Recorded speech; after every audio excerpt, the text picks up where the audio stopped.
He teaches people to become millionaires. Today, hear his money-making secrets. It was life-changing and just woke me up. Went from 48 to 100,000 1 year. What do the rich teach their children about money that the poor and middle class do not? Robert Kiyosaki teaches people to be millionaires. He teaches people to be millionaires. That's how he earned the nickname the millionaire school teacher. And he says that the rich have a very different way of thinking about money that anybody can learn. His book, Rich Dad, Poor Dad, has been on the New York Times business bestseller list for 8 months, and his unique advice may change the way you look at your money. This is a really important show. If you like money, if you need money, if you'd like to have some money, this is a show for you. Take a look. I've been rich and I've been poor, and I like rich much better. I found out that the secret to success is not hard work or luck. I found a new way of thinking that works for me. Do you remember these here? These are nylon and Velcro surfer wallets. When I was 26, I began marketing these products worldwide, and that's how I became a millionaire before I was 30. Besides building businesses, I also invest in stocks as well as real estate. I was able to retire at the age of 47. Today, I teach other people how to build businesses or to be investors. I must say I owe much of my financial success to a man I call my rich dad, who was my childhood best friend's father. He made me realize that there's a very big difference between what the rich teach their kids about money, that the poor don't teach their kids about money. My real dad, or my biological father, was the head of education for the state of Hawaii. I call him my poor dad simply because he was a high-paid government official. He made a lot of money, yet at the end of every month he was broke. My rich dad, on the other hand, was my best friend's father, and he ultimately became one of the wealthiest men in the state of Hawaii. And by the way, my rich dad was a high school dropout. One dad had a habit of saying, "I can't afford it." My rich dad, on the other hand, forbade his son and I from ever saying, "I can't afford it." My poor dad always said, "Our house is an asset, and it's our largest investment." My rich dad said, "Your house is not an asset, it's a liability, and if it's your largest investment, you're in financial trouble." My poor dad believed in job security. He said, look for a company that had excellent pay, good benefits such as medical, vacation, and other types of perks. My rich dad said that entitlement mentality kept people financially weak and financially needy. My poor dad always said, find a safe, secure job and work your way up the corporate ladder. My rich dad said, why not just own the ladder? I decided to listen and learn from my rich dad, and the rest is history. Well, let's go through some more of Robert's points about what he says. The rich teach their children that the poor and middle class do not. Main difference, you say, between the rich and poor lies in what we teach our children about That's money. Correct. Really? Very much. And it's a mentality. It's a total way of thinking, right? Exactly. Yes. And it's really easy to change if you're willing to change the way you think. For instance, my poor dad was a very good man. For Japanese, he was 6'4", very smart, academic genius. But he always said to me, you know, go to school, get good grades, get a job, and work hard. Save money. And my rich dad said, well, if you want to be rich, that's not the way you do it. And instead of working for money, my rich dad taught me how to have money work hard for me. And that's why I've only had a job 4 years of my entire life. Other than that, I'm building companies or I'm investing, and that's all I'm doing. Well, the subject of money is taught at home, not in school, you say, because most of us learn about money from our parents, and it's only good if you have a rich dad mentality. My message to people is, you know, why struggle for money when you don't have to? You know, it's that really simple if you have good advice. The problem is money is not taught in school.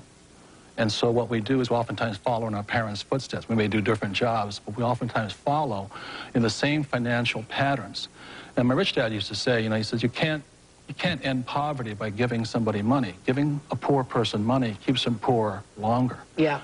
And that's what breaks my heart, because I want to help people change the way they think about money. That's all it is. Yeah.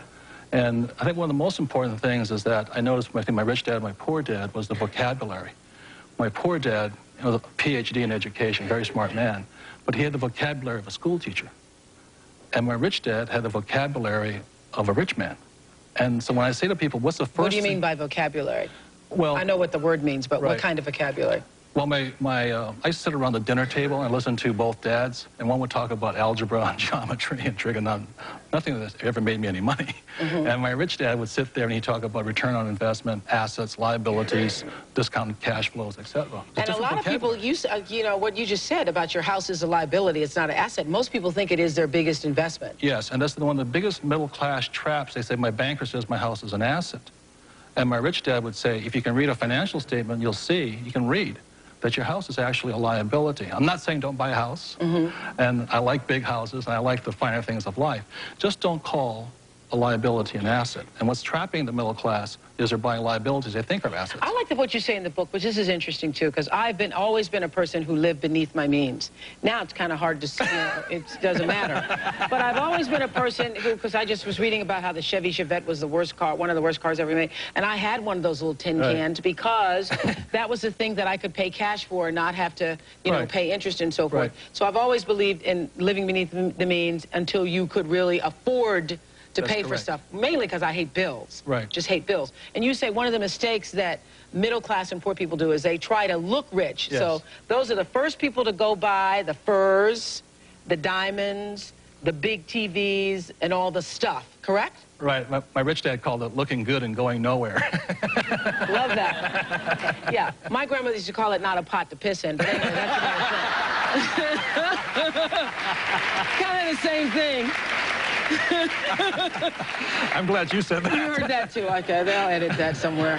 But anyway, it's the same principle. You have all this stuff. I know when I see people out and they got all the stuff and all the things and but then when they go home, what? They have bills. They have bills. And they worry and their health goes down and, you know, it's not worth it. The thing that I think most people don't realize is that there's only two kinds of money problems, basically. One's not enough money and one's too much money, and they're both problems. And you really you have to know how to handle too much money, as I'm sure you do right now. Otherwise, if you... Watching it all the time. Had a bad week last week. Yeah. But it's a different problem, Yeah, it's a different kind of problem, yeah. So when you have no money, you have to have a plan to eventually have plenty of money. And then when you have plenty of money, you got to shift plans. Yes. And so that's why people who win the lottery all of a sudden get all this plenty of money, and they go broke again. And overwhelmed by it. Right, and they go because they've never understood how money worked. Paul Rogers says he changed from a poor dad to a rich dad and now wakes up every day with a new outlook on life. Here's what Paul's story is. Paul Rogers, a divorced father of two, was making $48,000 a year as a firefighter and living paycheck to paycheck. By the time I'd paid the house payment, the child support, the car payment, food and utilities, with the two kids, it was really tough. Last year, Paul discovered Robert Kiyosaki's financial plan. He stresses three main things. Number one, set up a home-based business. Number two, get control of your taxes. Number three, take that extra income and buy more assets with it. He followed the steps and set up his own home-based business. It was easier than he thought and only cost him $300. With that extra income from his new home business and a pay raise from the firehouse of $300 a month, he started to buy homes that were in foreclosure. You can purchase them undervalued, go in, carpet, paint them, fix them up, turn and sell them, and even make more money. With the money he made from selling those houses, Paul bought stocks, mutual funds, IRAs, and even set up an educational account for his children. It has changed my outlook on life because this has given me more time freedom with my kids and more financial freedom. And the best thing is my income's gone from about $48,000 to a little over $100,000 in a one-year period. Wow. Wow. I bet you're impressed with yourself. I'm impressed with Rich Dad, Poor Dad in the book. It's just an unbelievable book. You're going to have a great response from all your viewers on this. Really, you sound like an infomercial, but we're not. So it obviously has changed your life, your outlook, and what you will now pass on to your children. Yeah, really, the educational system that I had growing up didn't teach me about debt, credit card debt, liabilities, college loans, you know, getting that fancy car right out of school. But what Britt and Chelsea are learning now is that, hey, you know, make your money work for you, don't work for money. So it's been a big life-changing experience for me. So what exactly, because now people are going, what exactly caused you to go from 48 to 100 in a year? Well, that's a very good question. I think what it was, number one, I sat down and I actually wrote out what my goals were and what my dreams were, and I had never done that before. And when I actually wrote those on paper, I said to myself, well, how am I going to get there? What do I need to do? And that's what probably a lot of the viewers are going to say, yeah, this all sounds good, but tell me the answer. Well, the answer for me was I set up a home-based business. By doing so, it only cost me $300. I'm generating income from that and taking that income, buying real estate, put it in to the stock market, stuff like that. Buying more assets in my life and having my money work for me. But you also kept your other job. I'm still a full-time fireman. I plan on keeping that. I thoroughly enjoy my job. Yeah. We love firemen. Yeah. Have me on the singles show. Yeah, I will. Wait a minute. You don't need to. Yeah, I'm here. You don't need a show. Call the Oprah show and give me a call. Okay. So your whole life has changed? Yeah, pretty much. I've got just a great outlook. I mean, when I wake up every day now, it's just like there's all kinds of opportunity out there. But it's really taking that first step and saying, you know, why am I here? You know, what do I want to do? Where do I want to go? Well, one of the things you say is that the poor pay their bills first, the rich pay themselves first. That's a really tough one, but it makes people kind of crazy. Yeah. Because the richest man in Babylon says pay yourself first. But what most people do is they pay their bills first and they never pay themselves anything. And that's a discipline I had to get into, was I'll always pay myself first, even when I had no money. And when I have all these bill collectors calling me, I use them as inspiration. You know what I mean? Really? Oh, when they're hounding, the government's hounding you, bill collectors calling, because I've been broke, so I can understand what it feels like to be broke. When those guys are calling you, instead of, you know, shrinking and going into the shell and eating my pizza, yeah. I use it as motivation to go out and make more money. So I use my bill collectors as motivation, and that's why I paid myself first, even though sometimes I wasn't. What would you pay yourself? I always bought assets. I'd buy a house, or I'd put money in the bank and things like this. But it was just a habit. Exactly what you're talking about. It's up here. It's about changing the way you think. That's what the whole book is about. That's it, because we're our biggest asset. We're also our biggest liability. We are. Yeah, we are. I know, I read that. Thank you. Okay, during the commercial break, you said what? Stand up, say it again. You say that you can pay yourself first, pay your bills second, but if you do that, you still can't afford to buy a house. You say you bought a house. How am I going to get somebody to loan me the money to buy a house when I can't when I can't fully pay my bills as I'm paying them now? When I'm paying the minimum payment, let's say that. He doesn't understand the principle of pay yourself first. He's with a lot of people out there who are saying, look, I got the bill collectors calling. I'm scared to answer the phone because I don't have the money. So how am I going to now give myself money first when I got these people knocking down my door? That's what all these people are shaking their heads to. Right. They're thinking easy for you to say from where you're sitting now. Well, I sell. I'm a salesman. I go to work every day and I try to sell more and more and more to make more and more money. But that money's still going to my bills, so I'm not getting called by the credit collectors. One thing that Paul said right there, he starts a home-based business. The tax laws are written against, tax laws are not equal. And if you want, what I'm saying is got to get educated here. So the tax laws are not equal. So if you're an employee and you work harder and harder, the government's going to take 50% no matter what. So by being a business owner, which is Paul did, he has tax advantages that the middle class and poor do not have. The taxes are the biggest expense in your life as a salesman. The more money you make, the more the government takes. So get control of your taxes first by setting up a home-based business. Take that tax savings now, pay down debt, and buy more assets in the real estate. And you said, well, I've got credit problems. I'm not going to be able to get a loan. Find a motivated seller. Find owner financing. There's all kinds of opportunities out there. Most of society, though, will watch this show and then they'll go back to just sitting at home at night. You really have to change what you're doing in your life. If you're not happy where you're at financially, you've got to do something drastically.